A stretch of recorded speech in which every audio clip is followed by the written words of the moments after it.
woman has looked on in horror after her husband was attacked and killed by a shark in Byron Bay. It's an all too familiar Australian tragedy, another deadly shark attack on our shores. A bystander spotted the swimmer in shallow water. Beachgoers pulled the 50-year-old from the water as onlookers tried desperately to save him. Leaving a family devastated and a community demanding action to prevent more fatalities. Police on arrival at the scene immediately had everyone out of the water.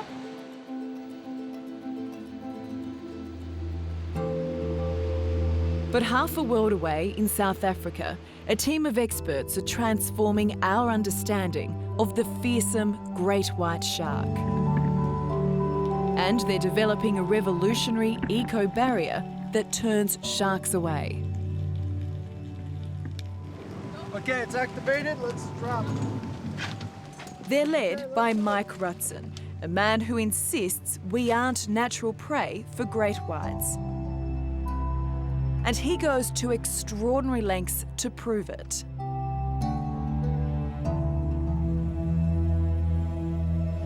What possesses you to get in the water with them? I spent 4.5 years on a boat, just observing them from the boat and learning about them.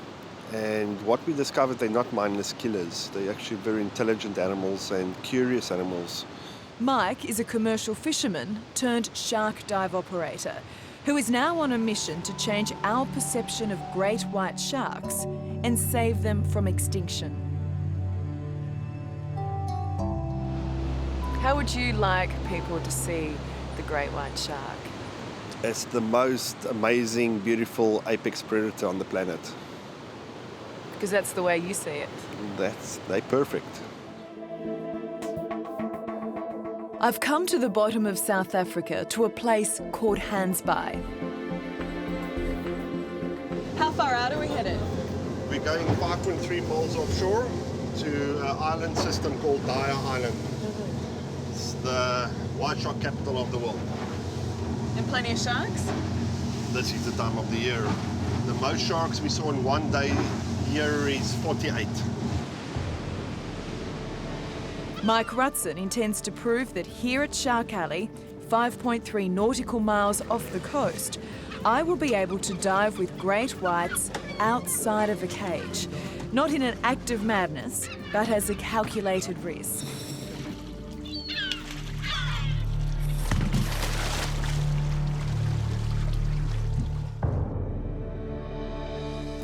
This is what it looks like when they're upset. That's what we call gaping. So it just sort of opens its mouth slightly. So that's a sign of aggression? Well, it's a sign that that animal's unhappy with what you are doing. Before Mike Rutson allows me into the water, he gives me a briefing on great white behaviour. The do's and don'ts of interaction Mike has learnt over 2 decades. Oh. I want to see this. What did you do wrong? They need an entry and exit pattern. The most important rule is do not get between a shark and its prey.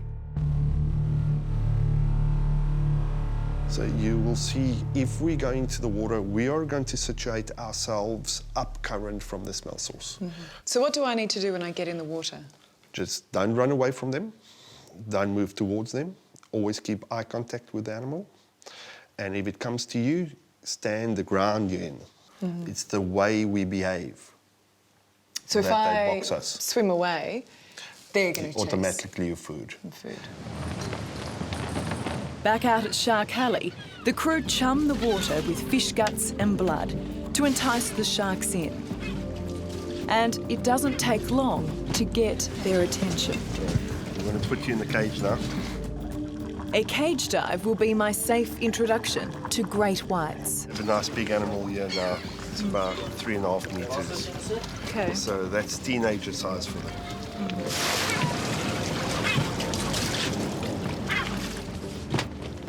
3.5 meters is big.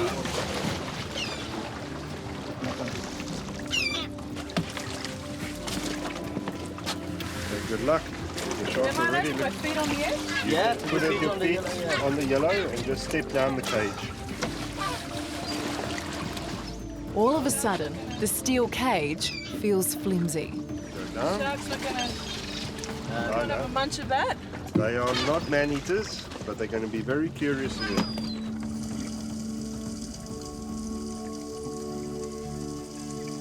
Being so close to the species of shark that has killed more humans than any other is awe-inspiring. Great whites have been swimming the oceans for at least 16 million years, yet much of their life remains a mystery. There are still huge gaps in our knowledge of their breeding, migration, and population dynamics. That was just amazing. I've never swum with great whites before. We had about 8 around the cage and they came right up against it and you could see their eyes and you could tell that there was an intelligence there, that they were checking me out as much as I was checking them out. They are terrifying, but just magnificent. Why do you think we fear the great white so much? Probably more than any other animal. Mostly, I think, is lack of knowledge. The moment you start knowing something, you stop fearing it. I'm not saying they're puppy dogs. I'm not saying we must go there and cuddle them. They are predators, make no mistakes. Oh, no. Sara Andriotti is an Italian marine biologist working with Mike Rutson. That one, you can see, is the right-hand side. She has built up the largest great white database of any scientist. Over 280 individuals have had their dorsal fins photographed, and each is unique like a human fingerprint. And then their DNA is sampled. This is key baseline data, and as shocking as it is for the sharks, Yes, that one. Got it. so too are the results. Sara has concluded their population here, in the great white capital of the world, is just a fraction of what's been previously estimated. So how many great whites are there in South Africa? Preliminary, we are looking at 500 of them. 500 individuals. That's all? That's all. See, I would have thought there'd be thousands of great whites off the us coast too. here. We hope so too. In 1994, they estimated 1,300. Did those results shock you? Yep, really. So it makes them incredibly fragile. Yes, very fragile. That's the biggest problem. Coming up, the invention that could make our beaches safer. Not a single shark swam through the barrier. And outside the cage, face to face with a great white shark. That's next on 60 Minutes. Our response to a great white shark is always the same. Fear, dread.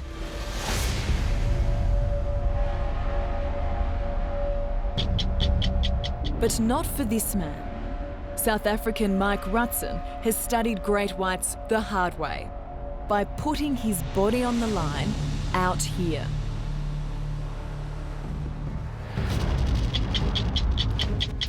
Do people look at you and think you're mad? Definitely, I would have my critics. Are you mad? Most of the time. But not with the sharks. Mike has become a champion for the great white sharks because he fears they're on the brink of extinction. If there are so few great whites out there, why are we seeing more fatal attacks? That is the million-dollar question. It could be because we are killing all their food resources. They're bunched up on the last few food resources, where hunger is the greatest motivator. Then you'll eat anything. That's perfect, Mike. Dr. Craig O'Connell is an American scientist also working with Mike. Together, they are trying to develop a natural barrier system for great whites. As these Cape fur seals know, sharks don't like swimming through kelp. In a series of tests, Craig has deployed food traps in areas of varying kelp density. Where there is little kelp, the sharks are happy to go for the bait. But when the bait traps are dropped amongst the kelp, the sharks stay away. This curious seal and an octopus don't appear to have the same problem. Deploy it for about 2 hours. We watch the footage later on to see exactly what's going on. And so far, after about 96 hours of observation, we have not seen a great white shark go into the high-density kelp areas. So Craig has designed this, an artificial kelp forest that also has shark-repelling magnets inside the stalks. Think of it like a marine picket fence with a force field, which could last up to 15 years and replace shark nets, making beaches safer for both swimmers and the sharks. For the past 2 years, we've deployed a nice, about 56-meter-long barrier right here in this very spot. And we were chumming through that barrier constantly, and we never had a shark swim through the barrier. So it's definitely promising technology. How much would it cost to put a barrier like this across a beach, say, 1 kilometre long? We're trying to determine the exact cost, but the way we're working on it right now is that we want it to be almost identical to what it would cost for beach nets. But as the quest for eco-friendly alternatives to nets and culling continues, the original question remains: are humans on the great white's menu? Sharky. Mike Rutson says definitely not. 2 sharkies. And today, I'm going to help prove it. Oh, that's a big animal. If you'd told me a week ago that I was about to dive with great white sharks without a cage, I would have said it was an act of madness. But having spent time here with Mike and seeing what he does, maybe it's not so crazy. These animals aren't indiscriminate killing machines. They're not going to attack the moment I get in the water. Still, I must admit I'm terrified. This could be the best or worst experience of my life. If you are nervous, your whole body language changes and they can read that. So basically don't flinch even when they're coming right at you. Just stand still, relax. If you are uncomfortable with the distance they're at, exhale. They don't like the scuba bubbles. You'll see immediately the animal turn and go away. Feels like it's a game of chicken. It's a game of chess.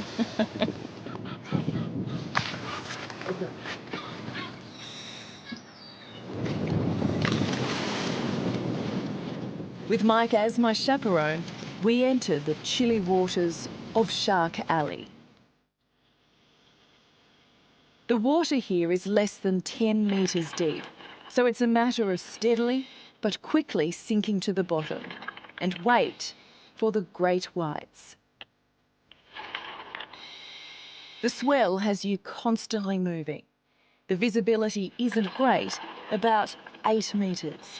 The sharks will see us before we see them. It takes 10 minutes before a big 4.5 metre shark moves in for a closer look and then disappears.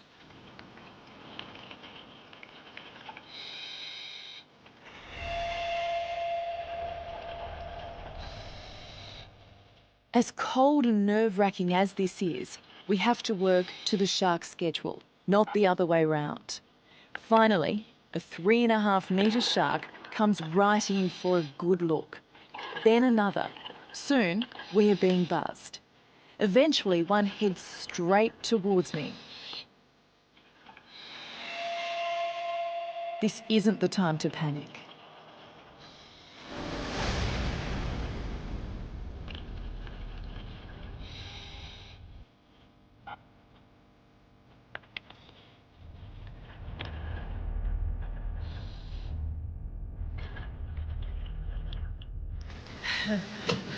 I'm not even sure how many sharks were down there, but they kept...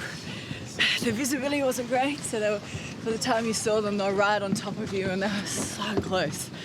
They were so close. Just all I kept seeing was their teeth. But they're so beautiful in the water. They are seriously magnificent animals.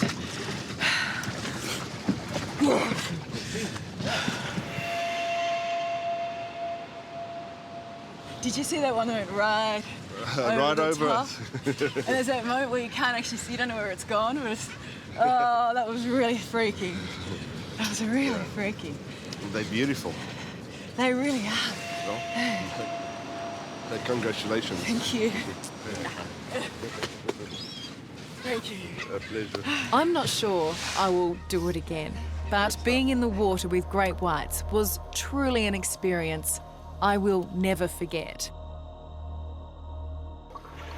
And as scary as it was, Mike Rutson says the prospect of an ocean without great whites is much more frightening. If we do not keep the biodiversity that sustains us, we just won't be here. So we need these animals for our survival. I think every species on the planet needs each other for their survival, including humans. Hello, I'm Allison Langdon. Thanks for watching. To keep up with the latest from 60 Minutes Australia, make sure you subscribe to our channel. You can also download the 9Now app for full episodes and other exclusive 60 Minutes content.